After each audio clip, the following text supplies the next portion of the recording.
One Story, 84, 1 Corinthiens de 1 à 16, 1 Corinthiens, par la grâce de Dieu, je suis ce que je suis. Les chrétiens, qui sont appelés enfants de Dieu, son peuple, ont reçu un changement de statut tout en vivant sur cette terre, sachant que ce n'est pas tout et espérant le royaume de Dieu. Ils ne sont plus des esclaves du péché ni des gens de ceux qui ont saisi le pouvoir dans le monde. Ils sont le peuple de Dieu et les enfants de Dieu. Cependant, il y a encore un processus de haut et de bas dans cette vie. Après avoir reçu le baptême du Saint-Esprit, si la plénitude du Saint-Esprit est maintenue, nous vivrons la vie d'un étranger en route vers sa maison, mais si nous échouons à maintenir cette plénitude du Saint-Esprit, même après avoir été baptisés par le Saint-Esprit, nous nous retrouverons dans la vie de pécheurs, bien que nous ayons le statut d'enfants. Cependant, les épîtres des apôtres, y compris Paul, nous exhortent à vivre comme des enfants de Dieu, remplis du Saint-Esprit. Elles soulignent la nécessité de vivre la vie d'un étranger en route vers sa maison. Maintenant, regardons 1 Corinthiens. Ceux appelés à être saints. Selon la volonté de Dieu, Paul, appelé comme apôtre de Jésus-Christ, a aussi été sanctifié en Jésus-Christ, l'Église de Dieu, et a écrit une lettre aux appelés, qui étaient des croyants. Paul et les chrétiens de l'Église de Corinthe qui reçoivent la lettre de Paul étaient tous appelés.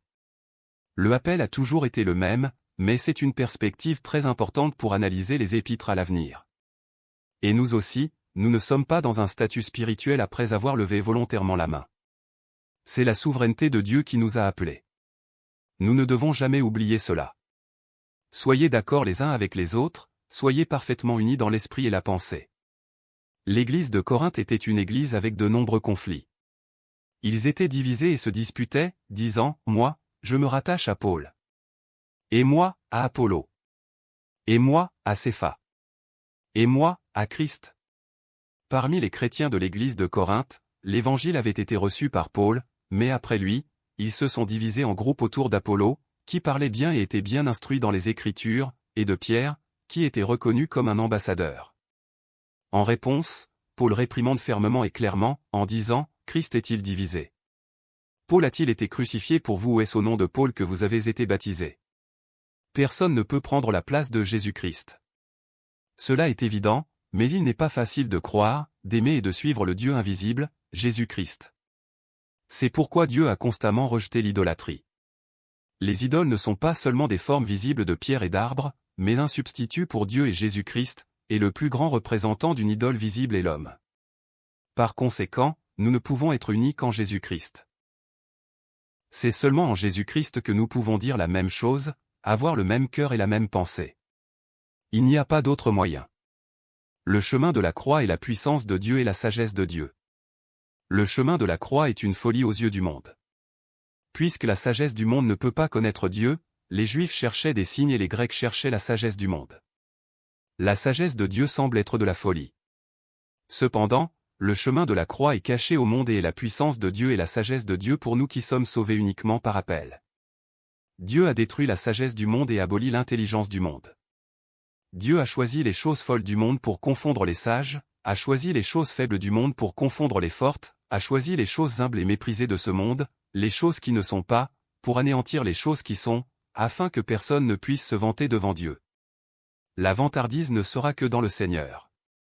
C'est pourquoi Paul dit, « Car j'avais décidé de ne connaître parmi vous rien d'autre que Jésus-Christ, et Jésus-Christ crucifié. » Cela est parce que la voix de Dieu n'est pas des paroles de sagesse persuasive dans le monde, mais elle réside seulement dans la puissance du Saint-Esprit et la puissance de Dieu. Ce n'est pas la sagesse du monde, ni la sagesse des puissants, mais la sagesse qui avait été prédestinée avant les âges, que aucun des dirigeants de ce siècle ne connaissait.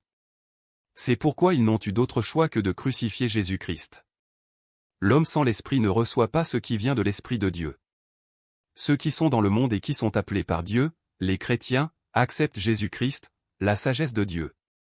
Et ce travail est l'action de l'Esprit de Dieu qui maîtrise même les choses profondes de Dieu. Nous qui sommes dans le monde mais avons reçu l'Esprit de Dieu, et non l'Esprit du monde, discernons les choses spirituelles comme spirituelles, enseignées par le Saint-Esprit. Nous avons le cœur du Christ. Cependant, l'homme sans l'Esprit ne reçoit pas les œuvres de l'Esprit de Dieu. Les choses du Saint-Esprit semblent folles pour lui, parce que Dieu ne les lui a pas révélées, et il ne peut pas comprendre les faits, car elles sont discernées spirituellement. Ne savez-vous pas que vous êtes le temple de Dieu et que l'Esprit de Dieu habite en vous? Paul dit encore que les croyants de l'église de Corinthe sont plus semblables à ceux qui n'ont pas l'esprit et à des nourrissons, plutôt qu'à ceux qui sont spirituels. Cela est dû au fait qu'il n'y avait pas de fin au conflit parmi eux. Ni Paul, ni Apollo, ni aucun ministre n'étaient rien. Nous avons vu à travers l'histoire et les personnages de l'Ancien Testament que tous les hommes du monde n'étaient que des bêtes pécheresses, sans la grâce de Dieu. Nous nous tenions dehors toute la journée sans travail et avons été appelés par le propriétaire de la vigne, serviteurs inutiles, appelés amis, co-travailleurs de Christ, et serviteurs de Christ. Personne ne doit se vanter des hommes. La Bible compare souvent les enfants et le peuple de Dieu à une maison. Et Paul proclame que le fondement de la maison est seulement Jésus-Christ. Une maison construite uniquement sur Jésus-Christ, et non sur quoi que ce soit dans le monde, est appelée un temple. Nous sommes le temple de Dieu et le temple où l'Esprit de Dieu habite. Par conséquent, tout comme le temple de Dieu est saint, nous devons être saints. C'est exactement ce que disent les paroles de Dieu, « Soyez saints, car je suis saint », qui ont été répétées des milliers de fois dans l'Ancien Testament. Car le royaume de Dieu n'est pas une question de parole, mais de puissance. Paul dit que les serviteurs du Christ doivent être fidèles à celui qui leur a confié les choses secrètes de Dieu. En tant que personne fidèle, Paul était affamé, assoiffé, en haillons, maltraité, sans abri, travaillait de ses mains, était maudit mais bénissait les autres, persécuté mais endurait, calomnié mais répondait doucement, et devenait l'ordure de la terre, le rebut du monde. Après que Paul ait prêché l'Évangile, il y eut quelques personnes fières qui troublaient l'église de Corinthe avec des paroles, mais le royaume de Dieu n'est pas dans les paroles, mais dans la puissance. Avec le cœur de son père, Paul leur dit, « Que voulez-vous? Que je vienne chez vous avec un bâton, ou avec amour et dans un esprit de douceur ?» Cela est parce que Paul les a engendrés par l'Évangile. Avec le cœur de son père, Paul a d'abord réprimandé leur fornication, et leur a dit de ne pas s'associer à ceux qui se disent frères mais sont immoralement sexuels ou cupides, idolâtres ou calomniateurs, ivrognes ou escrocs, ou même de manger avec un tel homme. De plus, Paul a dit qu'il n'était pas approprié qu'un conflit entre frères mène à une affaire dans un tribunal impie. L'acte de vouloir gagner sans être désavantagé est un acte injuste de tromper un frère. Encore une fois, ce sont des gens qui ont reçu la grâce de couverture mais ne peuvent pas couvrir les autres. Ils ne peuvent pas couvrir parce qu'ils n'ont pas reçu la grâce de couverture. Ainsi, ces gens, les immoralistes sexuels, les idolâtres, les adultères, les prostituées masculins, les délinquants homosexuels, les voleurs, les cupides, les ivrognes, les calomniateurs et les escrocs ne recevront pas le royaume de Dieu. Honorons Dieu avec notre corps. Paul a dit que les chrétiens appelés par Dieu étaient lavés, sanctifiés et justifiés au nom du Seigneur Jésus-Christ et par l'Esprit de notre Dieu. Il peut vivre sur cette terre parce qu'il a un corps, et donc tout est permis, mais tout n'est pas bénéfique, et tout est possible, mais Paul a dit qu'il ne se laissera pas dominer par quoi que ce soit. Par conséquent, les chrétiens qui ont subi un changement de cœur doivent offrir leur corps, contenant ce cœur, pour le Seigneur. Cela parce que le corps chrétien est un membre du Christ. En particulier, pour glorifier Dieu avec le corps, ils doivent éviter la fornication. Encore une fois, le corps chrétien est le temple de l'Esprit Saint. Nous devons glorifier Dieu à la fois en esprit et en corps. Rester dans la situation dans laquelle il était quand Dieu l'a appelé. Paul a continué à parler de la vie après avoir été appelé à être chrétien. Paul a personnellement recommandé de rester seul sans se marier, mais son objectif était de vivre de la manière dont il avait été appelé. Il a dit que si des personnes sont appelées avant de se marier et qu'elles ne peuvent pas se contrôler, elles devraient se marier, mais il est bon de rester ainsi, et si elles sont mariées mais veulent rester seules, elles ne doivent pas se séparer, et même si elles sont avec des maris et des femmes non-croyants, elles ne doivent pas les abandonner. C'est parce que nous ne savons pas comment Dieu agira à travers les croyants. En fin de compte, Paul parlait de la vie chrétienne après l'appel, mais il parlait de la providence de Dieu qui était la même avant l'appel. C'est pourquoi il a dit, par ailleurs, que chacun vive selon la part que le Seigneur lui a attribuée, selon l'appel qu'il a reçu de Dieu. C'est ce que je prescris dans toutes les églises. Il a dit que les circoncis et les non-circoncis devraient continuer comme ils ont été appelés. Même appelés comme serviteurs, même appelés comme hommes libres, ils doivent vivre avec Dieu comme ils l'étaient lorsqu'ils ont été appelés. Car même s'ils sont serviteurs maintenant, ils ne sont pas des serviteurs éternels, et même s'ils sont des hommes libres, ils sont tous des serviteurs du Christ. Paul continue en disant « Demeurez comme vous êtes parce que la crise est présente et que la forme actuelle de ce monde passera. » Par conséquent, il ne faut pas diviser le cœur et l'esprit pour le reste de la vie qui reste. C'est pourquoi Paul a exhorté ceux qui étaient seuls, autant que possible, à consacrer le reste de leur vie complètement à Dieu. Je ne ferai pas trébucher mon frère. Concernant les sacrifices aux idoles, Paul a proclamé, « Or ce n'est pas un aliment qui nous rapproche de Dieu, si nous en mangeons, nous n'avons rien de plus, si nous n'en mangeons pas, nous n'avons rien de moins. » Cela parce que les idoles sont des êtres imaginaires créés par les humains et ne sont pas réels, donc la nourriture qui leur est servie n'a aucun effet. Cependant, puisque les croyants ont une connaissance différente de la nourriture pour les idoles, Paul a dit, « C'est pourquoi, si un aliment représente un piège pour mon frère, je ne mangerai jamais de viande afin de ne pas faire trébucher mon frère. » C'est parce qu'il est plus important de faire tout avec amour et de bâtir la vertu plutôt que de juger avec la connaissance. Après avoir prêché aux autres, je ne serai pas disqualifié pour le prix. Paul parle aux croyants de l'église de Corinthe de son apostolat et de ses droits en tant qu'apôtre. Cependant, Paul a dit qu'il n'a pas utilisé ses droits apostoliques. Cela parce que prêcher l'évangile en tant qu'apôtre n'était pas une obligation, mais quelque chose d'inévitable. Bien qu'il fût un homme libre pour tous, Paul lui-même est devenu esclave de tout le monde uniquement pour l'évangélisation. Il a tout fait pour participer à l'évangile pour l'évangile. De plus, comme ceux qui courent sur le terrain de jeu, Paul s'est dirigé vers le prix incorruptible pour se rendre obéissant, et il s'est discipliné dans toutes choses. Cela parce qu'après avoir prêché l'évangile, s'il y avait un problème de direction et de tempérance, il pourrait être rejeté. Paul craignait cela aussi.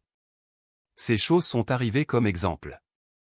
Paul a dit que les Israélites, appartenant à Moïse, ont été baptisés dans les nuées et la mer, ont mangé de la nourriture spirituelle et ont bu du rocher spirituel, qui est Jésus-Christ. Cependant, ils se sont constamment rebellés et ont finalement été détruits dans le désert. Et toutes ces choses ont servi d'exemple pour les générations futures de chrétiens. Contrairement à eux, nous ne devons pas tomber dans l'idolâtrie, la fornication, les épreuves de Dieu et le ressentiment. Cela parce que l'exemple de la destruction des Israélites a été écrit pour nous réveiller dans les derniers jours. Par conséquent, nous devons rester vigilants et être toujours éveillés. Ceux qui pensent être fermes doivent faire attention à ne pas tomber. Dieu ne permettra pas que nous soyons tentés au-delà de ce que nous pouvons supporter, et lorsqu'une tentation survient, il fournira également une issue pour que nous puissions y résister. Que vous mangiez ou buviez ou que vous fassiez quoi que ce soit, faites-le tout pour la gloire de Dieu. Paul a de nouveau résumé l'une des questions les plus problématiques dans l'église de Corinthe, l'idole et le sacrifice aux idoles. En conclusion, ni une idole, ni le sacrifice d'une idole ne sont quoi que ce soit. Les chrétiens peuvent manger un sacrifice d'idole. Mais Paul a dit que si d'autres chrétiens ont la connaissance qu'ils ne devraient pas manger la nourriture des idoles, il est préférable de ne pas manger pour leur bien. Ils peuvent manger ou ne pas manger, mais c'est pour leur vertu. Car les chrétiens ne doivent pas chercher leur propre bénéfice, mais chercher le bénéfice des autres, et que ce soit qu'ils mangent, boivent ou fassent quoi que ce soit, ils doivent le faire pour la gloire de Dieu. Quand je viendrai, je donnerai d'autres instructions. Ensuite, Paul a résumé les sections sur les hommes et les femmes dans l'Église, et a dit. Toutefois, dans le Seigneur, la femme n'existe pas sans l'homme, ni l'homme sans la femme, car, de même que la femme a été tirée de l'homme, de même l'homme naît de la femme, et tout vient de Dieu, parlant de devenir un et non des disputes ni des querelles. Il a également parlé de la couverture des longs cheveux des femmes et des cheveux longs des hommes, puis a parlé de l'ordre du service de la communion. L'Évangile a été reçu et l'Église a été établie, mais maintenant les contenus théologiques et religieux généraux qui n'étaient pas établis sont en train de l'être un par un. Vous êtes maintenant le corps du Christ, et chacun de vous est une partie de ce corps. Paul a mis l'accent sur devenir un auprès des croyants de l'Église de Corinthe, qui avait beaucoup de disputes et de querelles. Et pour cette unité, nous parlons d'un seul corps. D'abord, Paul a dit que tous les dons qu'ils ont viennent du même esprit, que tous leurs offices sont du même Seigneur, et que tous leurs accomplissements ministériels proviennent du même Dieu.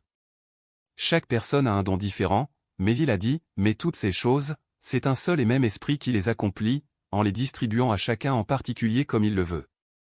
Et même s'il y a de nombreuses parties et que tout semble différent, il a parlé du corps comme étant le centre de l'unité.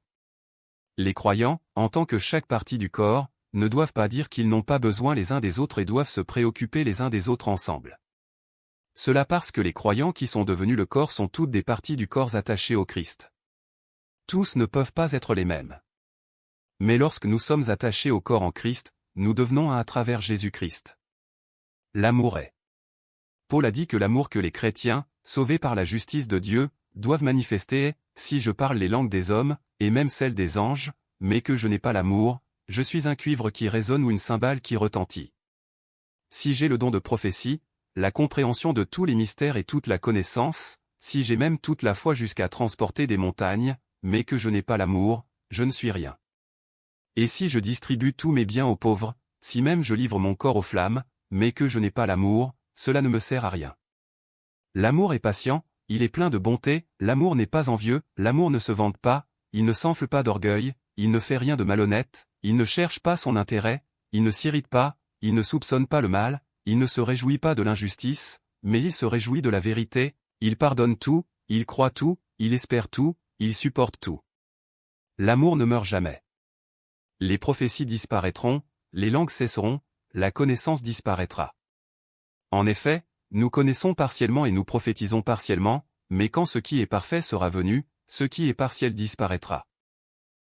Lorsque j'étais enfant, je parlais comme un enfant, je pensais comme un enfant, je raisonnais comme un enfant, lorsque je suis devenu un homme, j'ai mis fin à ce qui était de l'enfant. Aujourd'hui nous voyons au moyen d'un miroir, de manière peu claire, mais alors nous verrons face à face, aujourd'hui je connais partiellement, mais alors je connaîtrai complètement, tout comme j'ai été connu. Maintenant donc ces trois choses restent, la foi, l'espérance, l'amour, mais la plus grande des trois, c'est l'amour. Mais Paul savait et nous savons. Seul Jésus-Christ peut et a aimé ainsi. Ainsi, si l'on remplace l'amour par Jésus-Christ dans le chapitre 13, cela devient l'amour de Jésus. Tout cela doit être fait pour le renforcement de l'Église. Après cela, Paul a expliqué les règles de foi qui doivent être observées dans la vie et dans l'Église en tant que chrétien vivant la vie d'un étranger se dirigeant vers sa maison. Tout d'abord, Paul a parlé de la prophétie et des langues, et a dit que quoi qu'il fasse, tout cela doit être fait pour l'édification de l'Église. C'est parce que car Dieu n'est pas un Dieu de désordre, mais de paix. Même lorsque Paul disait, « Ainsi donc, frères et sœurs, aspirez au don de prophétie et n'empêchez pas de parler en langue », il n'a pas oublié de dire, mais que tout se fasse convenablement et avec ordre. Par la grâce de Dieu, je suis ce que je suis. Paul proclama encore le contenu de l'Évangile, selon lequel, selon les Écritures, Christ est mort pour nos péchés et est ressuscité le troisième jour. Et Paul dit que son apostolat n'était que la grâce de Dieu, et à cause de cette grâce, il travailla plus dur que tous les apôtres, mais même ce travail était la grâce de Dieu. Où, ô mort, est ta victoire? Où, ô mort, est ton aiguillon? Paul proclama la résurrection du Christ et la certitude et l'importance de la résurrection pour les chrétiens. Bien que Paul meure chaque jour, il n'était pas ébranlé par la conviction de la résurrection. Il changera au son de la dernière trompette, et les enfants de Dieu qui sont déjà morts dans la foi seront ressuscités en un corps incorruptible, et nous changerons également. Paul proclama avec confiance, « Mort, où est ton aiguillon? Enfer, où est ta victoire? » L'aiguillon de la mort, c'est le péché, et ce qui donne sa puissance au péché, c'est la loi. Mais que Dieu soit remercié, lui qui nous donne la victoire par notre Seigneur Jésus-Christ. 58 Ainsi, mes frères et sœurs bien-aimés, soyez fermes, inébranlables. Travaillez de mieux en mieux à l'œuvre du Seigneur, sachant que votre travail n'est pas sans résultat dans le Seigneur. Soyez sur vos gardes, tenez bon dans la foi, soyez des hommes de courage, soyez forts. Enfin, Paul dit, restez vigilants, tenez ferme dans la foi, soyez courageux, fortifiez-vous. Il dit aussi, que tout ce que vous faites soit fait avec amour. Si quelqu'un n'aime pas le Seigneur Jésus-Christ, qu'il soit maudit. Maranatha. Paul a demandé, viens, Seigneur. La vie des chrétiens sur cette terre, qui ont reçu l'Évangile, est faite de tribulations, de persécutions et de souffrances, mais lorsque le Seigneur viendra et que tous atteindront le lieu de la résurrection, ils se tiendront tous comme des vainqueurs. Par conséquent, la grâce du Seigneur Jésus est nécessaire sur cette terre. L'histoire des vies des chrétiens qui ont reçu l'Évangile de Dieu comme un don par la grâce de Dieu. L'histoire du zèle de Dieu qui n'a cessé depuis la création. L'histoire de Dieu et de ses enfants, qui sont dans ce monde et semblent appartenir au monde, mais ne peuvent appartenir au monde. L'histoire des gens de foi qui ne peuvent vivre en dehors de Jésus-Christ ou sans Jésus-Christ, continue.